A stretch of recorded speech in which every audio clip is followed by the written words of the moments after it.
Hi guys, my name's Mark Bryant and I run the very busy bait manufacturing company Baitworks. And as well as having a very busy job, I also juggle a very young family at home and also manage some of the fishing lakes here on the Cotswold Water Park. And all in between this, I'm trying to find desperately the time to get out and do some fishing. Now, I've set myself a little bit of a challenge. I'd love to catch one of the big fish that reside in one of the lakes. There's a number of 40-pound fish there and I'm on a bit of a deadline. I haven't got a lot of time.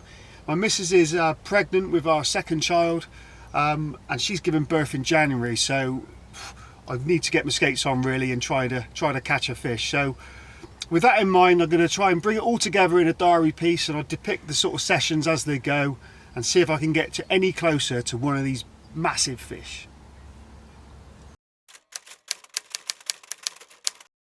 Well, I can't resist getting down to the lake for an overnight, so I've been putting just a little bit of bait into a couple of areas and I couldn't resist it. So after sorting my baby out, I jumped in the car, it's pitch black by then, and headed down to the lake just for a very quick overnight session. I had the rods sort of clipped in sort of the areas where I've been just introducing a little bit of boilie, and I thought I've got to give it tonight a go. It wasn't too cold either, it's unusually warm for November.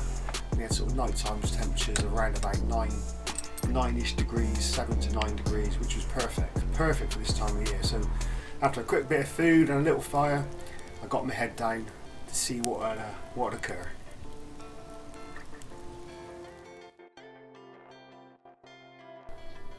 Well, literally, I reckon I hit the pillow for about an hour or two, and the right hand rod's away, and I've managed to bundle a big fish into the net.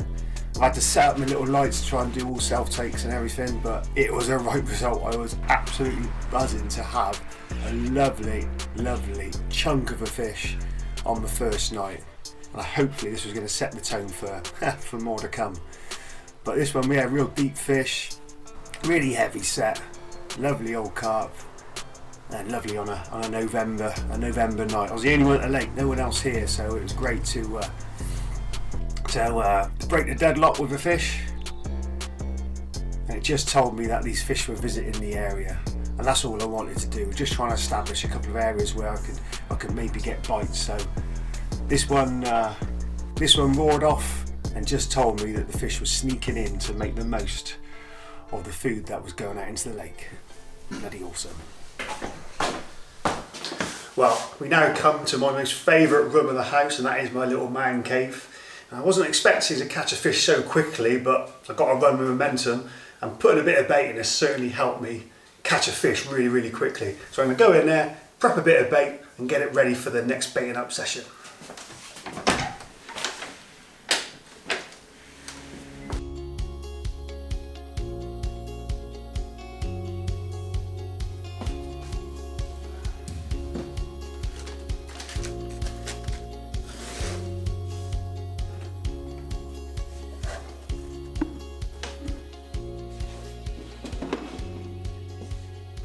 Okay, so 2 different types of boilie. I've been using the Royal Marine all year on blue water, and I've caught quite a few fish on it, so it seems stupid to not to put this bait in. So over 15 minutes there. Now we're moving into sort of the cooler months, November, December. I like to add the Monster Red. It's really soluble. Goes through the fish very quickly because it has a spice element to it, and I know the fish absolutely love it in here. So we're going to whack in about another half a kilo of this.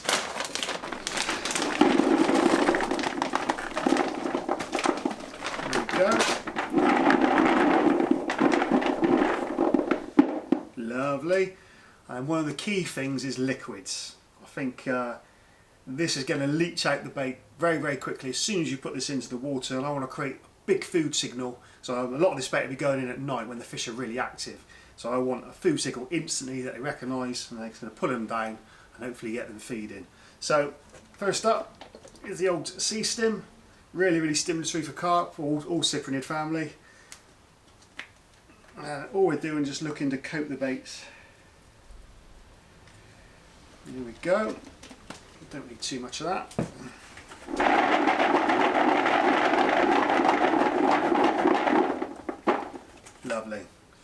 And the second one is the Cremino. This is a very sort of sweet liquid. It's designed to really stick to the bait, so it travels down with the buoy on the bottom and slowly leaches out. So again, a great liquid all year round, particularly brilliant for the winter months. So again, we've put a nice little glug of that on. Give that a shake. And then last but no means least, we have sea stim in powdered form. And this will coat the baits a bit like a bonbon. Oh, lovely.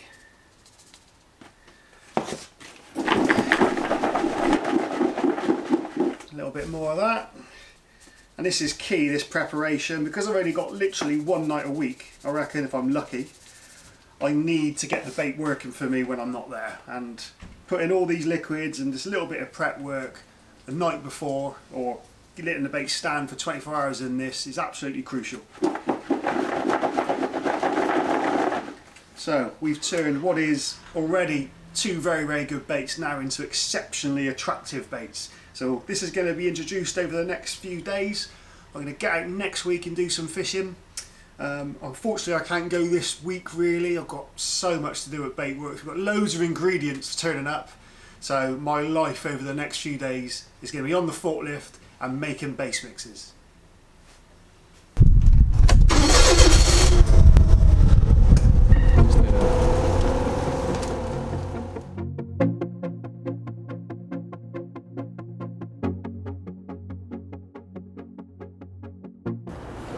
Well, this is the non-glamorous side of the fishing bait industry, and this is where you'll find me every single week formulating base mixes, which is a very dusty and incredibly smelly process, considering the fact that I'm using lots of marine derived products, also spices, milk proteins, very fine dust, and it covers me from head to toe every day, and invariably I end up walking this back into my house back home, and Mrs goes mental at me every single week. But anyway, hence why I've got sort of some overalls on. Now, we like to keep small, fresh batches. I think this is integral to making fresh bait. Here we've got a shipment of krill powder that we've just picked up from the lorry. This will be coming into Baitworks today, and over the next 3 or 4 days this will be processed into our Royal Marine boilie, which will go out nice and fresh to all of our customers. I think that's really, really key as a bait company. It's keeping small batches, ordering in frequently rather than buying in 6 or 7 ton, which would be a bit better cost wise, but it mean that would be lots of ingredients sat around for a long time, and I just don't like that situation. I like to bring it in nice and fresh. So the bait will get processed into boilies, out to our customers. Happy days. Now, I've got probably 2 tons to make of Atlantic base mix this week, and I'm already can't wait until I get the weekend out of the way. Next week I'm going to be fishing. I'm going to take a very rare day off from the factory. Usually I get sort of 1 night a week to fish overnight, so I'm very, very down the lake after work, after sorting my little baby out. Down to the lake, fishing overnight, then straight back into work. So to have a whole day is a bit of a luxury, so I can't wait. I've got some product videos and a few bits to shoot, and I've been down with the dog over the last week or so. I've slipped a little bait into a few areas to give me somewhere to go on, but importantly I've seen some fish show on a couple of new areas as well. So I can't wait to get down there next week and get the rods out and see what happens for the day.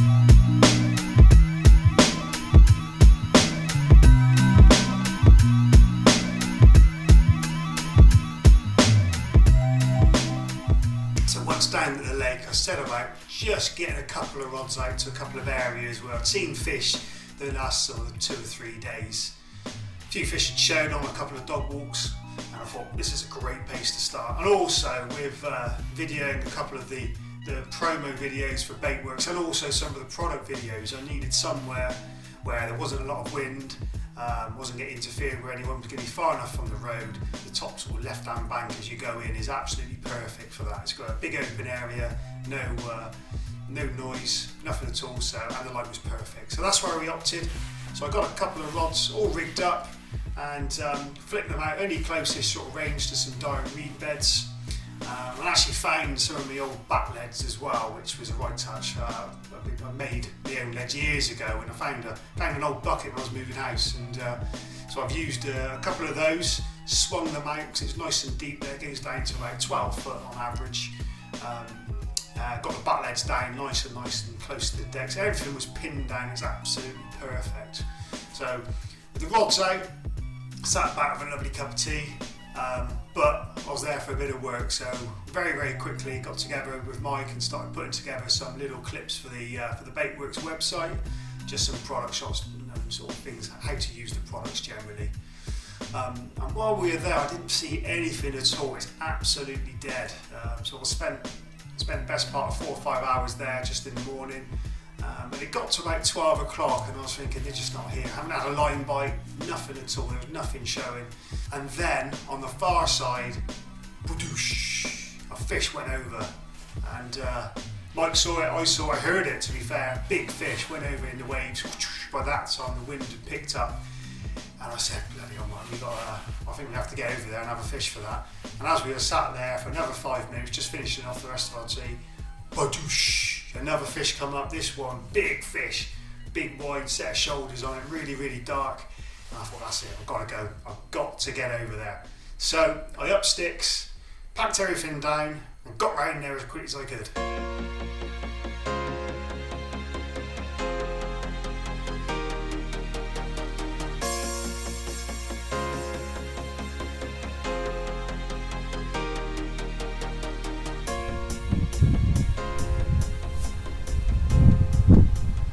Well, here we are at the new swim. I'm just going to get a couple of rods out to where I saw those fish, and fingers crossed something will happen. The weather's going to get a bit wet later on, so hopefully a fish or two will come before then, but fingers crossed, let's see what happens.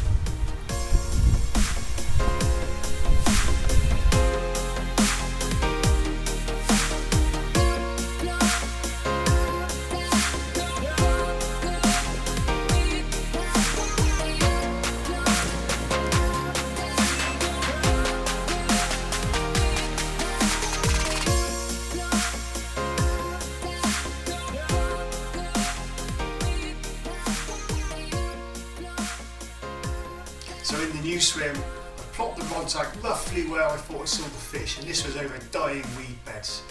So with a couple of rods out, I sat back and hoped for the best.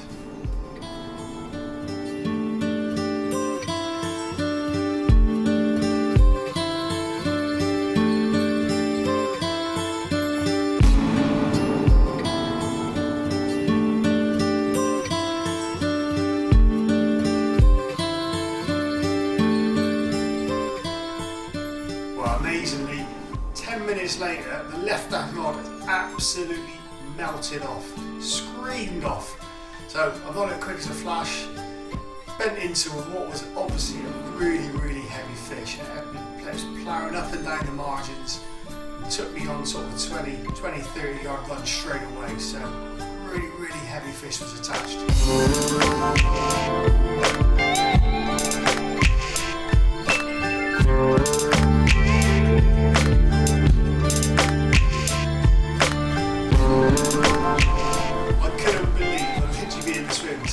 But it just goes like that. If you drop on fish and they're there, it can be quite easy. And putting the rod out in the area where the fish had probably shown it was there, hungry, you get a bite. But I had the work out because it was still far from beat, and it took a further 5 or 6 minutes just to get it in close enough to within netting range. As soon as the carp went in the net, I knew it was a big fish. Absolutely. And my challenge that I'd set myself literally a few days earlier had been met, and then some. An absolute huge fish on a day session, and couldn't write it, especially being that Mike was there with the camera and had to capture it all. So yeah, very blessed, and also awesome fish.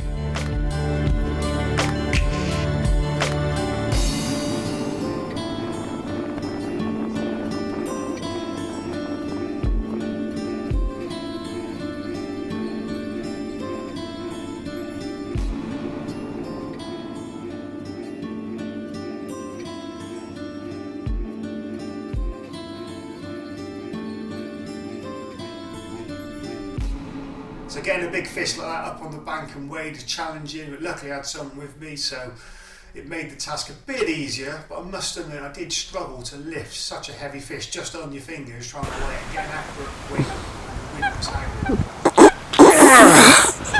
Mate, I can't hold up. Oh, it's a 40 pounder. It's definitely a 40 pounder. Get in there. What am I going to do now?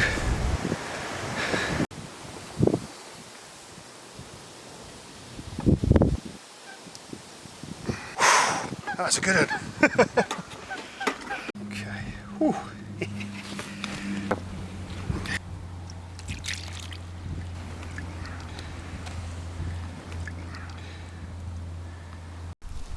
Oh, come on.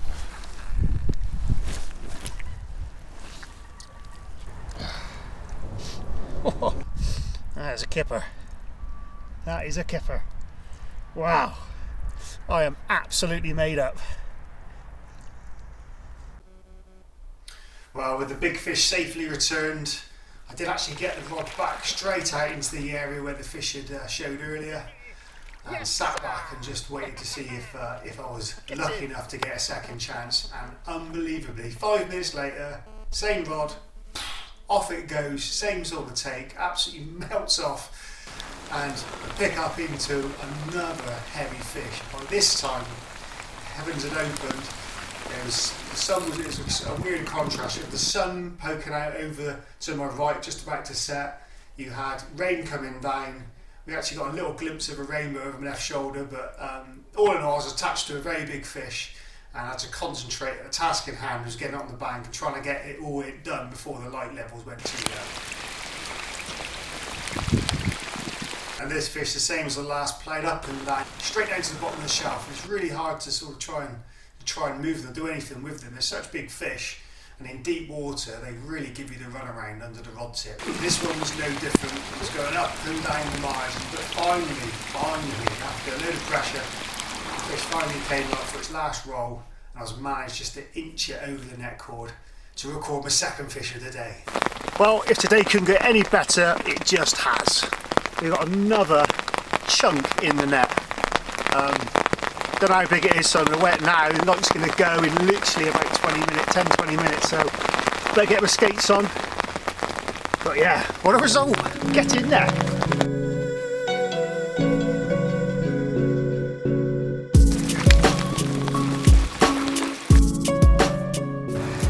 £34 on the nose.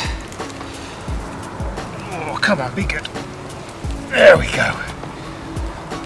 Come in amongst a load of rain and a rainbow as well, so absolutely buzzing. What a day, what a day. Well, I was absolutely blown away to have 2 fish just on a day session, and I must confess, I rang my missus and pleaded with her to let me go for the night. I thought, I've got to make the most of this. I haven't got loads of time to fish, but I can pull the odd night when needed. So she granted me my wish. So I went home, got my sleeping bag, got my bivvy, got everything together, brought it back down, but by this time it was like 7-8 o'clock, so it was pitch black. Swung the rods out onto the spots where I would have done the bites, and lo and behold, nothing happened. Typical. You go to all that effort and it literally came down to a small little feeding window in the day, but there you go. So in the morning I packed up about 8-9 o'clock and then decided to head over to another syndicate water just to do a few more hours in the morning, because I thought you never know when your luck's in.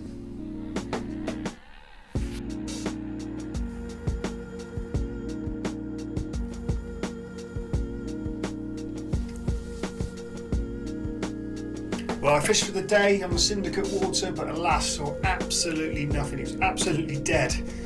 The fish that I'm targeting is a big male fish, and unfortunately for me it was hooked a couple of weeks ago and the guy in question lost it. So the chances of that fish making another appearance before the winter is pretty slim. So with that in mind, I finished up the day. If I saw fish, obviously I'd hatch a bit of a plan, but I saw absolutely nothing to go on. So I thought we're better off fishing over at Blue Water, maybe get a few fish under my belt before Mrs. gives birth. I thought that was a much better plan.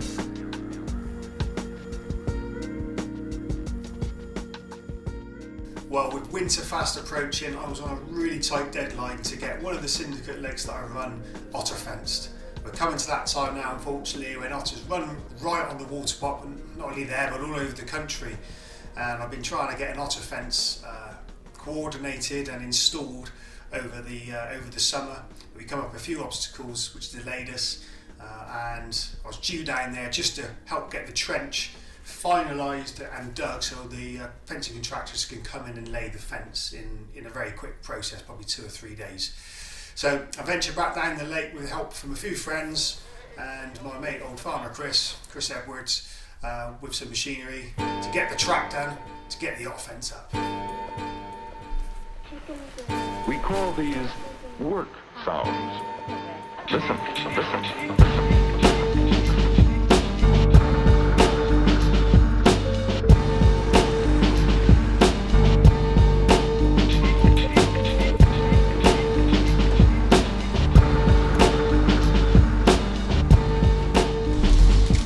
Well, a very important piece of getting the otter fence installed is getting the trench dug. I've got my mate, old Chris, in the old digger there, lining out the trench to make sure when the contractor comes in they can just go straight in and lay the fence. So I'm going to crack over there and give him a bit of a hand. Got a bit of work to do. Looks like he's on a bit of a tilt, but he's doing okay. If you hear well with your ears, then close your eyes and I'll play some of these different instruments and see if you remember this one sounded like a flute.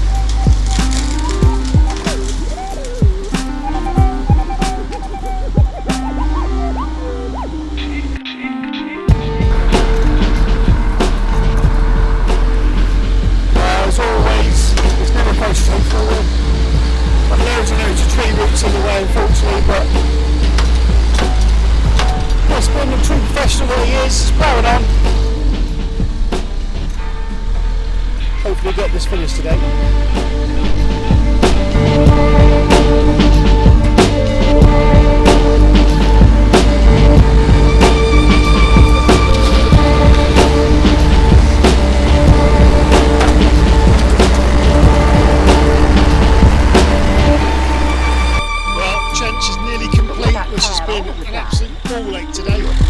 Loads of tree roots, loads of branches to go out and burn.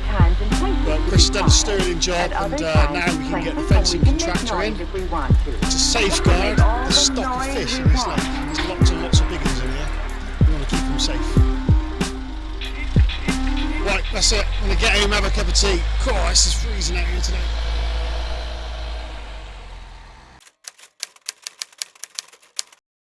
Against my better judgment, I decided to go fishing, and I had to sleep in the van. It was so cold, so I got ready for the night, and little did I know it was going to be productive, but I was going to awake to a freezing cold morning.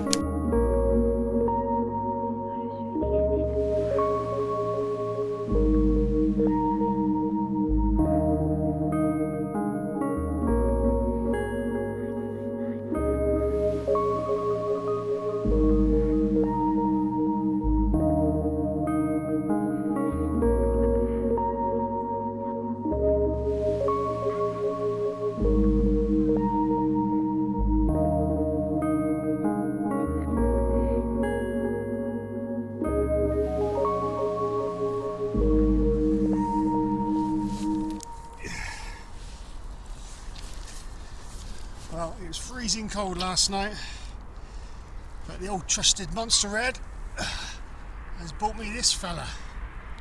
£27 or 27 and a half. It's absolutely freezing last night. Get in there. What a lovely carp. Well worth the effort. Right, I'm going to warm my hands up. This is freezing. Well, I did manage to warm my hands up in the van, but a very strange thing happened, and it's a bit embarrassing really, but I actually fainted in the van, and I found myself slumped over the wheel. And this was due to my hands getting absolutely freezing cold. My body reacts in such a strange way, it almost like goes into shock. So next thing I knew, my missus was ringing the phone. Lucky it was linked to my van, so it came up on the intercom. I managed to answer the phone and slur some words and she very, very quickly sort of rang my office manager Steve, and he came down to make me a cup of tea and revive me almost. But yeah, a bit of a dangerous situation really, because if I wasn't in a van, I'd have been slumped on the floor, and there was still a heavy frost on the ground. It was absolutely freezing down there. So yeah, lesson learned, probably not to fish on my own in the winter, or buy some gloves.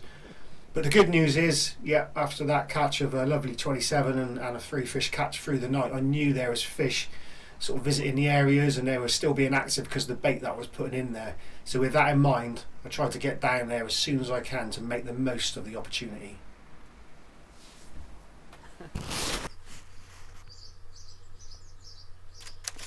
Session 4, December the 4th, southwesterly wind, overcast, 6 degrees.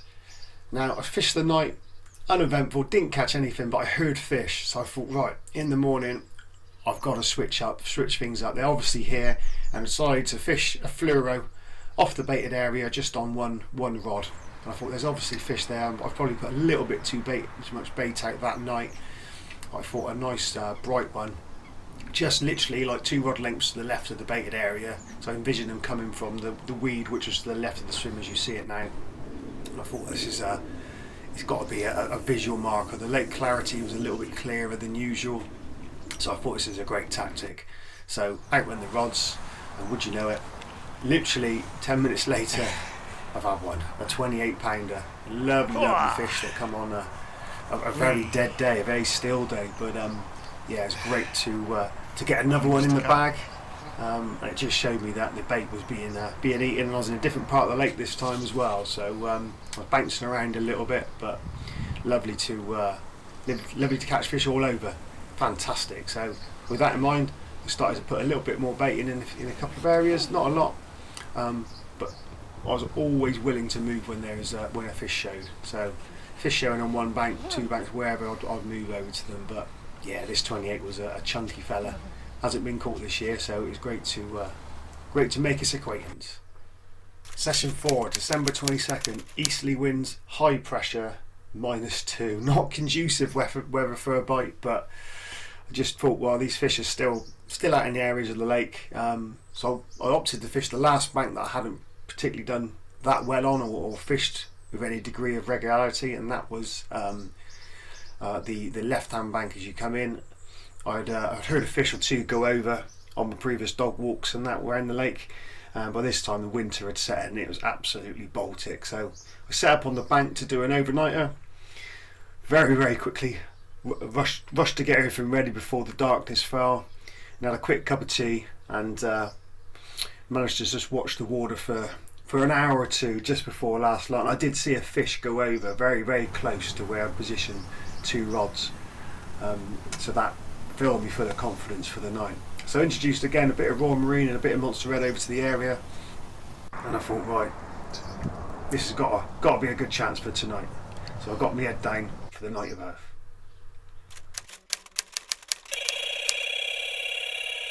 My God, my rod's absolutely melted off. It's the right hand rod, and a huge fish come over the net, 37.5 pound. What a carp! What a carp! It was absolutely Baltic as well. Not too much of a heavy frost in the morning, but enough to make my hands cold.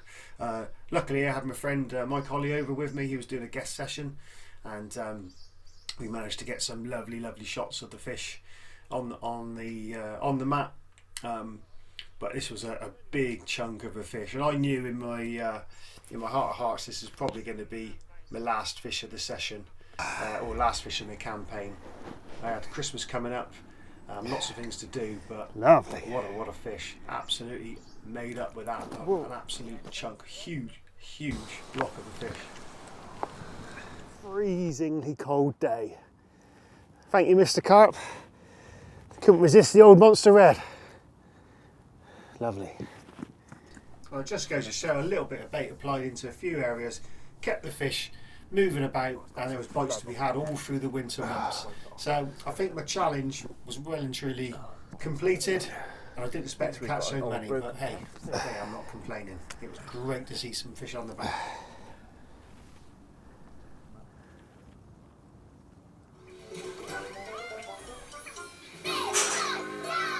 Well, with Christmas fast approaching, I knew that was going to be my last session really, and what a way to end as well, with a nice big fish. The rods are going to have to be hung up now. I've got other priorities, especially this little one here, and going to spend some family time. But hope to be back out filming when the weather's a bit better. It's very dreary at the moment, but the spring is literally just round the corner. Ain't it, Munchkin? I hope to be back out on the bank then. So until then, I'm going to sort out my little girl. Probably watching CBeebies, yes, fighting to watch CBeebies. And I'll see you very soon. And wing.